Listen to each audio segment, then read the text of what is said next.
बालेन शाहको इन्ट्री हुन्छ।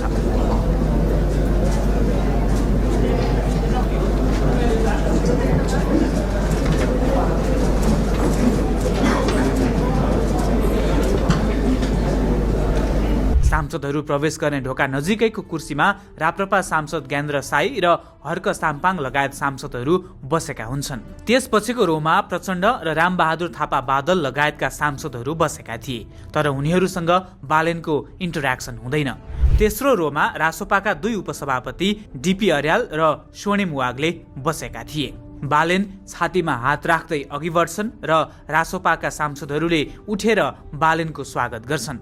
रासोपाका 2 सभापतिहरू डीपी अर्याल र स्वर्णिम वाग्लेसँग हात मिलाएर बालेन पहिलो रोमा रहेको कुर्सीमा बस्छन्। त्यसपछि पर्खाइ सुरु हुन्छ रवि लामिछानेको। करिब 8 मिनेटको पर्खाइपछि रवि लामिछानेको इन्ट्री हुन्छ।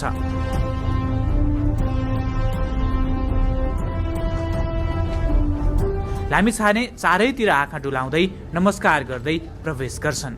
त्यो बीचमा लामिछाने र प्रचण्ड बीच निकै छोटो इन्टरेक्सन हुन्छ। लामिछाने आफ्नो पार्टीका सांसदहरूतर्फ अघि बढ्छन्। लामिछानेलाई रासोपाका सबै सांसदहरूले सम्मान स्वरूप उठेर हात जोड्दै स्वागत गर्छन्। बालेनसँग हात मिलाएर रवि लामिछाने पनि आफ्नो आसनमा बस्छन्।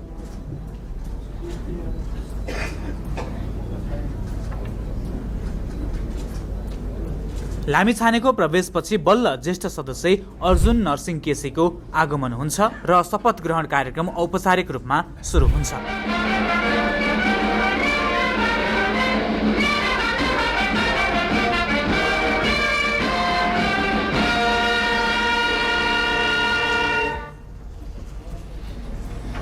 त्यसपछि संघीय संसद सचिवालयका महासचिव पद्मप्रसाद पाण्डेले कार्यक्रम सुरु गर्छन्। म संघीय संसदको महासचिव पद्मप्रसाद पाण्डे व्यक्तिगत एवं संस्थागत रूपमा हार्दिक स्वागत तथा अभिवादन गर्दछु। र ज्येष्ठ सदस्य केसीले नवनिर्वाचित सांसदहरूलाई शपथ ग्रहण गराउँछन्। म मुलुक र जनताप्रति पूर्ण वफादार रही सत्यनिष्ठापूर्वक प्रतिज्ञा गर्छु। ज्येष्ठ सदस्य केसीले भने बुधबार नै राष्ट्रपति रामचन्द्र पौडेल